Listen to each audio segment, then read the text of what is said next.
The naval battle in the Black Sea continues. This time a large landing ship with a strange name, which I will not try to repeat, was seriously wounded as a result of a surface drone attack. Russian officials at first bravely reported that all attacks were repelled, but when it became clear from the video that the ship repelled the attack with its left side and caught the roll, they admitted the failure of their defense. But the main thing is not so much the fact of the attack on one of the logistics ships of the military bases in Crimea, but the place where it happened, the Bay of Novorossiysk, a safe harbor in the rear and one of the main bases of the Russian Black Sea Fleet. Against the background of this news, information about another attack by Ukrainian surface drones that same night, on an oil depot in Crimea, where fuel supplies for the Russian Black Sea Fleet are stored, looks muted. Not so long ago, Putin threatened that the invincible Black Sea Fleet would sink even civilian ships if they sailed to Ukrainian ports, including those flying the flag of other countries.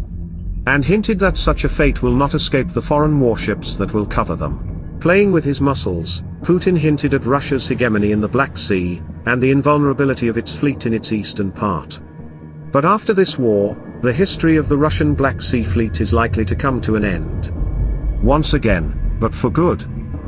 Having seriously damaged a Russian warship in the courtyard of the Black Sea Fleet, Putin was given a big hello. And if he did not understand the first time, then in the evening he was fixed with a strike on a tanker that was carrying aviation fuel to the Russian group in Syria. It seems that hegemony of Russia remained only in the heads of Putin and his minions, and red lines turn into red flags for corralling the beast. And while we were all watching in almost real time how the tired dock landing ship was dragged to eternal rest and scrolling the news after the strike by sea drones on the tanker, on land the Russians have another problem, which is not being talked about very loudly. Today we are talking about the enemy artillery. It is important because it is one piece of the puzzle affecting further events on the front. After 3 months of terrible losses in artillery, the Russian military-industrial complex was unable to compensate for these losses. The fact is that the capacity of the Russian military-industrial complex to remove from conservation and restore towed barrel artillery is within 300 units per month. Until May 2023, this potential for towed howitzers, especially taking into account peak capabilities, fully not only covered the monthly loss compensation requirements, but exceeded them. In fact, the average loss rate of Russian troops' barrel artillery for 14 months was 200 barrels.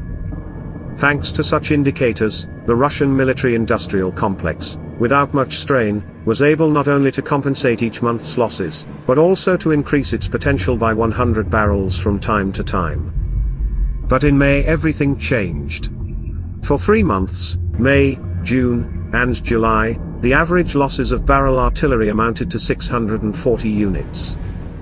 That is, for 3 months not only the standard volume corresponding to the previous 14 months was destroyed, but also exceeded this figure by more than 3 times, thus leveling out the increase of the past period. In the artillery forces of the enemy in this regard begins to feel a serious imbalance. The artillery still continues to fulfill its functions at the expense of the created reserve, but the reserve is already practically exhausted, and the compensatory capabilities of the Russian military-industrial complex will not leap above its capabilities, indicating huge problems around the turn of August and September. Well, if the dynamics continues it won't be long at all.